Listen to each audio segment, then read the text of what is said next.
Hello, everyone, and thank you for joining us again for another episode of the Leadership Conversation Show. My name is Florin, and I'm so delighted to be with you today. And today I'm joined by a wonderful guest, Maria Holmén.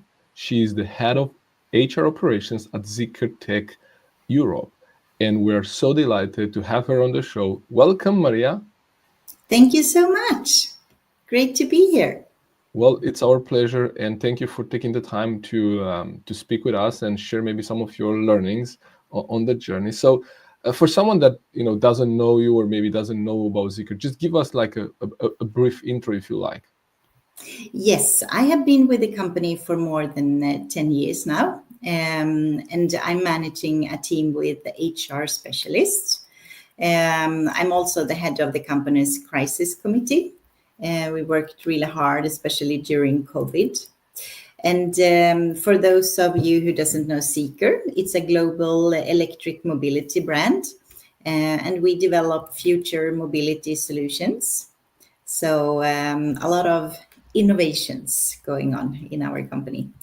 And we also work very closely with the research and development in Ningbo and Shanghai in China, especially.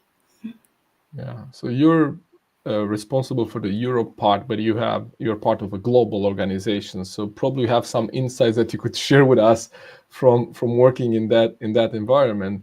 But what's the situation now in the automotive industry? This industry is have a really tough time, I must say, due to the financial situation in the world, and also many companies in the industry trying to have the best innovation and get most customers to choose their products, of course. The last couple of years has been really, really tough for us, and but we are still going strong and striving to reach our best potential and have the best products on the market. And in Sweden and Europe right now, we have Zeekr, 3 Zeekrs on the streets that you can see. We have the Zeekr 001 and Zeekr X, and now recently also the 7X.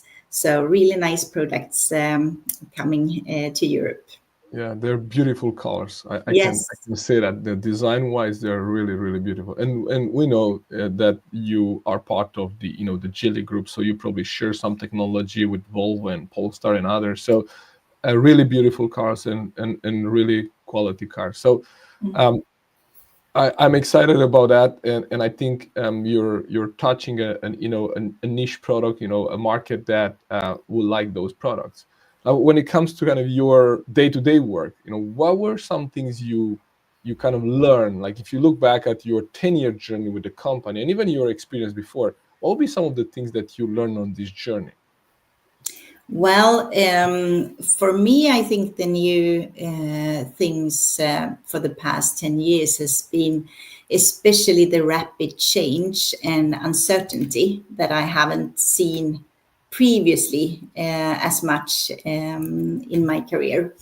I have to be more comfortable making decisions with incomplete information sometimes. I don't have the full pictures since things happen so rapidly. So I have to be willing to change my mind and change decisions when necessary. And for me, it helps to lead with transparency as much as possible, so the team also can adapt to the changes. Of course, I don't always have the answers, but it's important to try the best we can and follow the change and be in the forefront. So this also makes it more relevant to learn about what's going on in the market, in the technology, and also encourage continuous learning for me and for the team, so we can be in the forefront. And recently also, of course, AI is the new thing. How can we use that in the HR work, in our tools, and in our daily work? So I must say that that is big change compared to before. Yeah. So some teams that we see rapid change, uncertainty, adaptability to be able to stay, with an eye on the markets and see what's going on, and then adapt and not be necessarily attached to a strategy we had 6 months ago, 1 year ago, that might not be relevant today. So in this context, I'm gonna get back to AI in a moment, because I think that's it was not intended for us to talk about that today, but I think it's an important topic. So I would like to get your kind of view on, how do you see maybe the future of work with AI? But before we get there, like, what would leaders need to do today, like in this environment, in this context? How good leadership would look like?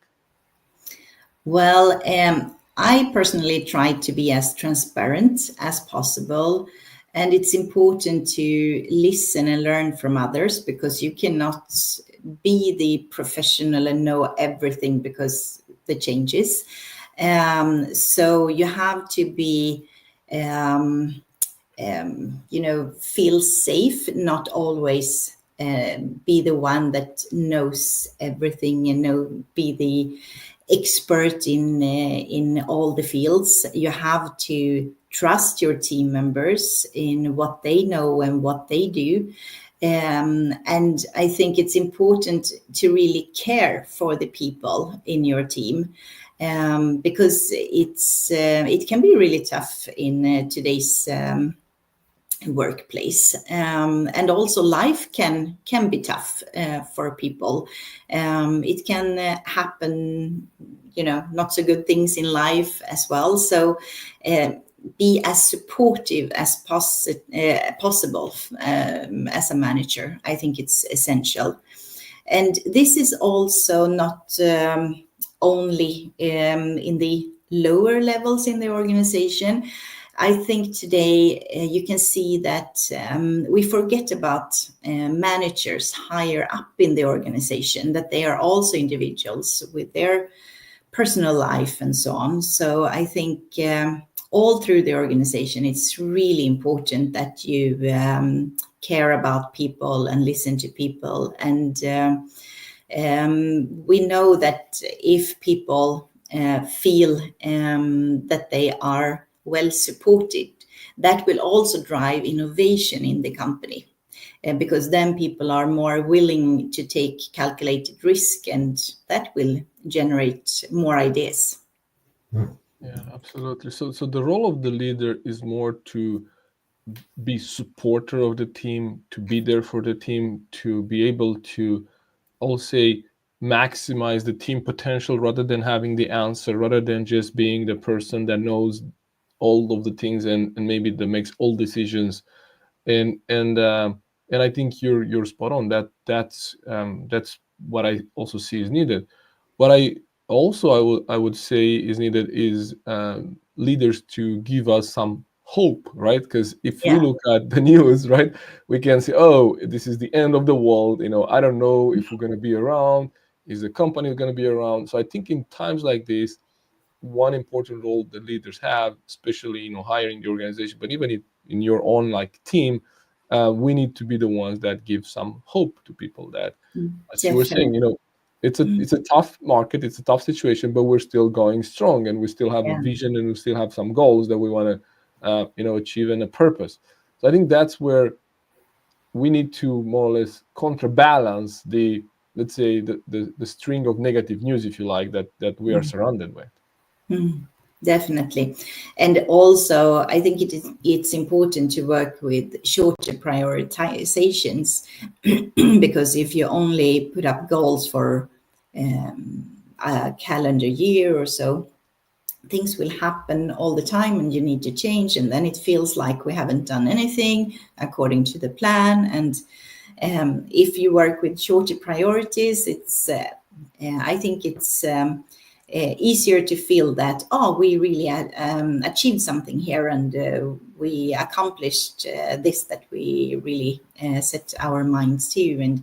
And so I think you have to also change a bit how you work with goals in the organization. Of course, you should have goals for a longer period as well, but also have these shorter priorities that you can easily adapt to the ongoing changes in the organization and the in your world. Yeah, that's so good, because that's where sometimes if we, this is the way things. I mean, you've been in the automotive industry, for longer than I was, or maybe a equal time. So there were times when we had like a 5-year plan or a 3-year plan, and those you cannot really now predict like 6 months. So No. those time frames have shortened a lot. So now what you're saying is you still have your strategic goals, but you want to break that down into something more tangible and give that to people. So because we want them to focus on what it is in front of them right now, rather than worrying about the 3 months from now or 6 months from now. And I think that's very important, because those are the things that we control. Like one other aspect that would build on this is to help our teams to see and distinguish between the things that we can influence and control, and the things that we cannot influence and control, like the markets, the global economy, or any conflicts. That those are things that we cannot influence or control. What we could do is, here is what we can do as a team. This is what we can do. So that's again what I see the leaders should do in that communication with their teams. That okay, we acknowledge that, but that's out of our control. Let's focus on what we can control. Yeah. Right. Important. Absolutely. So tell us a bit about what challenges have you encountered, like in your journey with Zeekr. Like you've been there for 10 years, you've probably been ups and downs. There have been, times when you had to, scale up very fast. There will be times of restructuring and reorganization. What would be some of the challenges you faced on that journey, and how did you overcome them? Um, I think for me, the most challenging time was during COVID-19, because uh, building trust, especially with the partners in China and our colleagues in China, is essential for us.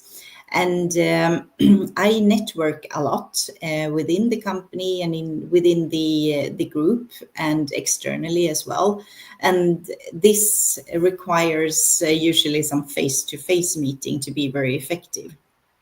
And if you have really good relationship, especially with the Chinese colleagues, that makes the collaboration much smoother, and also it helps to emphasize similarity over differences.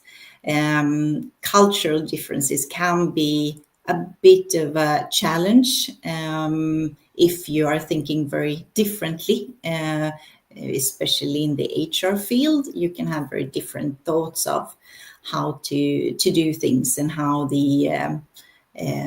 our policy should look like, and how we should treat people, and so on. But once you get to know each other, and you can discuss on a different level, deeper level, then you can reach better solutions for things. So our solution fits each culture in a better way. But during COVID, I felt that we lost this connection in a way, and especially when colleagues leave the company or change position, then you have to build new relationship with new people coming in, and that can take very long time if you cannot meet personally. So then sometimes I feel that new colleagues that you haven't met, they don't know about our company, far away. So then it can be more difficult to get your voice heard. So for me, networking is essential for building trust, and that will make the daily work so much more easy. That's so good. So what did you do during COVID to build relationship maybe with these people that you haven't met in person? We had more Teams meeting than before. So before COVID, I felt that we didn't have so many Teams meeting with the camera and so on. So we tried to go over to Teams much more because at least you get a feeling that you're in the same room and not only sending chats or email or things like that. So I think Teams helped us a lot during COVID. Yeah, But of and course, that's it's not the 100% same things, but it's really good. yeah, and I imagine that some people are still working remotely or some days of the week. So that's still relevant today. Like you Yeah, still maybe have colleagues that are not in the office at the same time you yeah. are, and so what you're sharing is still relevant. And one of the things that I tried during COVID and I also share with some of my clients was that you could have actually a lunch over COVID as well. So this was Mm. kind of an interesting thing I try with some of my clients. So I wanted to meet with these people, and it was in the middle of COVID, and we couldn't meet, and there were no restaurants or coffee open and stuff like that. So what I said, this was something that was told me, you can actually send them a lunchbox home, or maybe send them a voucher. So what I've done is I look up and say, okay, where is your kind of the nearest? So you need to know a little bit. So this is something you can do even today, or you could do with your colleagues, but you need to put a little bit of work because you need to know where the person lives, you need to know what kind of food they prefer, and then you Yeah. need to know where can you find that food. So you can actually order or send them a voucher, say, hey, I know we cannot meet in person, but I would still love to connect with you. So here is a voucher for the nearest Da Matteo cafe, which is just like 700 meters away from you, and you can actually have a lunch box, come back with it at the desk, and I'm gonna have my lunch box, you're gonna have your lunch box. So that was something we tried, and it worked with some of our clients, and also something that I share with others that they could do. So, like, just I know we use Teams and Zoom and these online tools for meetings that are related to work, but nothing stops us in also having just a virtual coffee or a virtual lunch where if it's one of our employee, well, it doesn't cost a lot to actually offer them lunch, or do something intentional about that. So that could also be something we can build upon on what you said, to still maintain that connection with people that we don't see in person every single day. Yeah, I think the social interactions are really important, especially to boost the engagement and productivity in the team. So we still allow some flexibility in the company if possible for your work. But we see that people joining in the office makes things um, better. But also, of course, you have to allow flexibility for people to get their life in order and do everything they need to do. It's not just work that we have to remember. They also have a life outside work, and that needs to work as well, so you can feel not too pressured and not too stressed. So you have to look at the full picture. I know some company, they want people to be 100% in the office, but me personally, I believe that you should be most of your time in the office, but some time in the week, it's good if you can be more flexible to go to the dentist and pick up your children and everything you need to do. And we see that people, even if they are not in the office all day, they maybe need to go and do something in the afternoon, but then they work later a few hours instead. And if you give that and allow that flexibility, I think in the end people give more energy into the work because they feel that they can do it in the way that fits their life best. Yeah, That's my personal view. I know that also in our company we have, discussions about this, and some leaders, they have another opinion, and it's been a struggle ever since COVID as well. How should we deal with this? And but of course, we see that being in the office helps the social interactions as well, and people feel really good about that. So I don't believe that you always should work from somewhere else.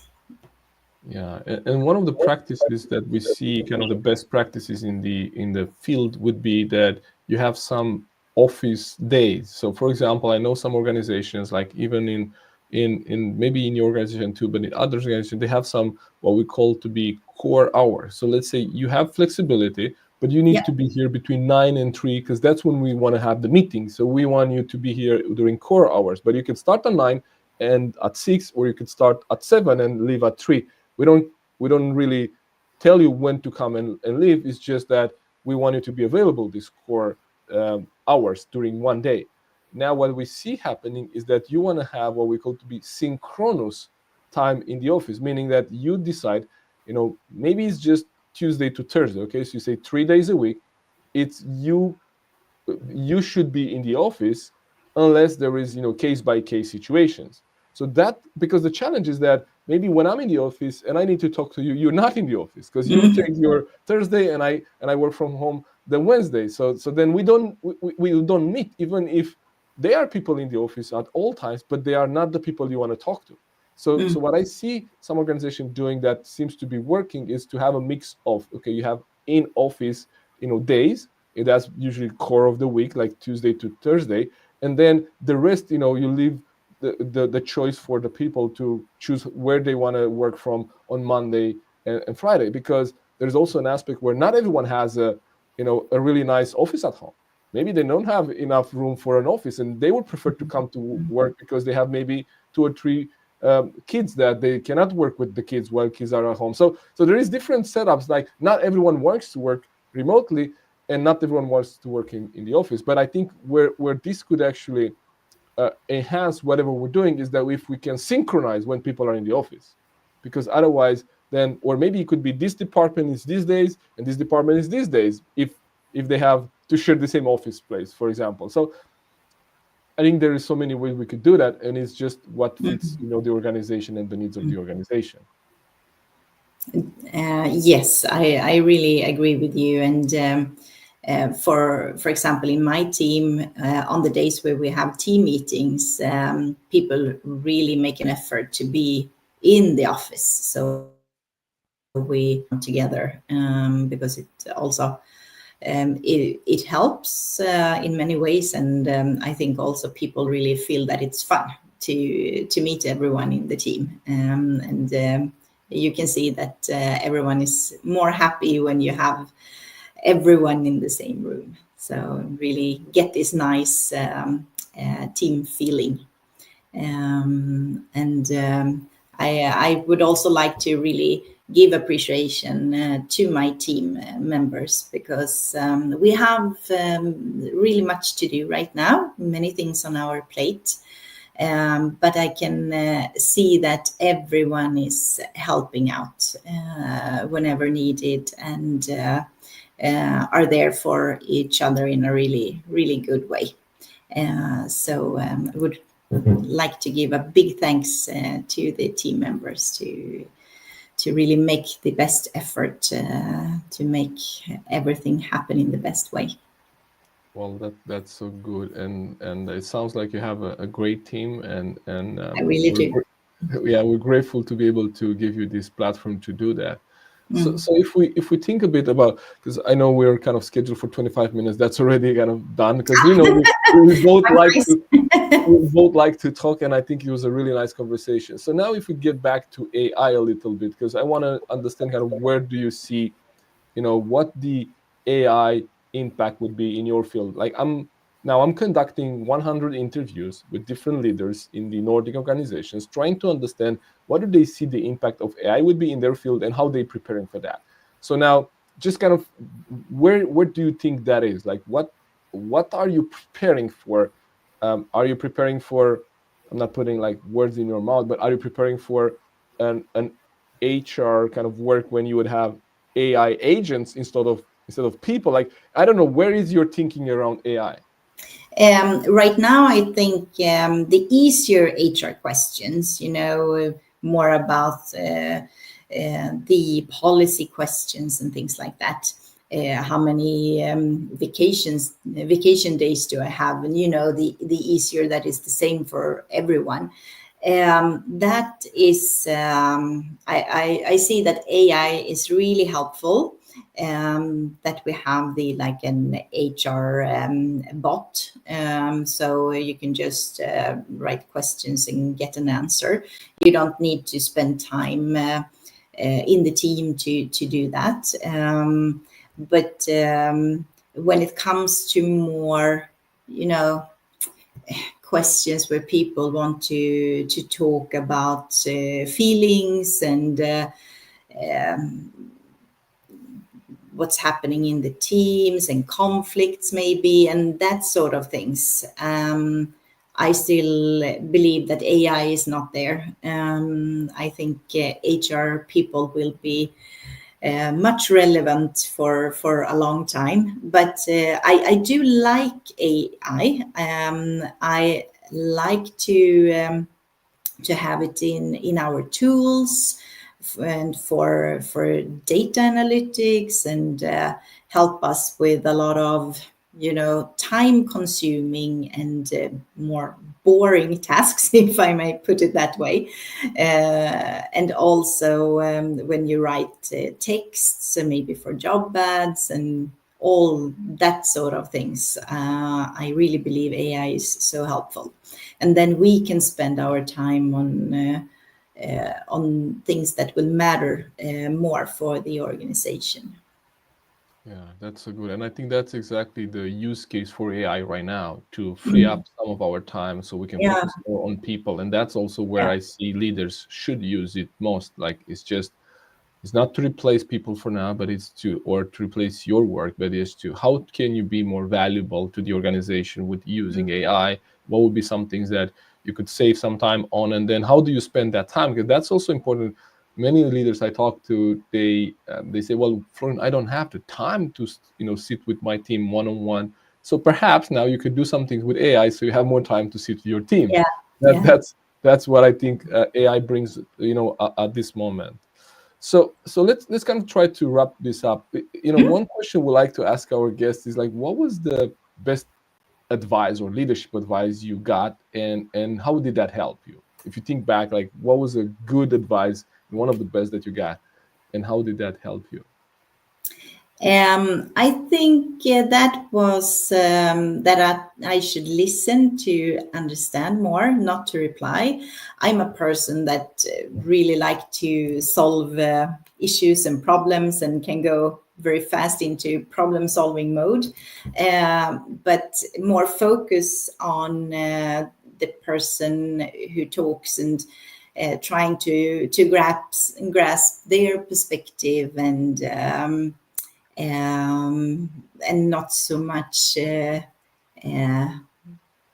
at at the first time see the problem that I see, and maybe that person have a completely different thinking and different view and want something else. So try to stay calm, listen, understand, and also coach the person. What do you think, and how would you solve this? And not immediately tell what I think. So that is a really good advice for me, at least. That is really fast into problem solving.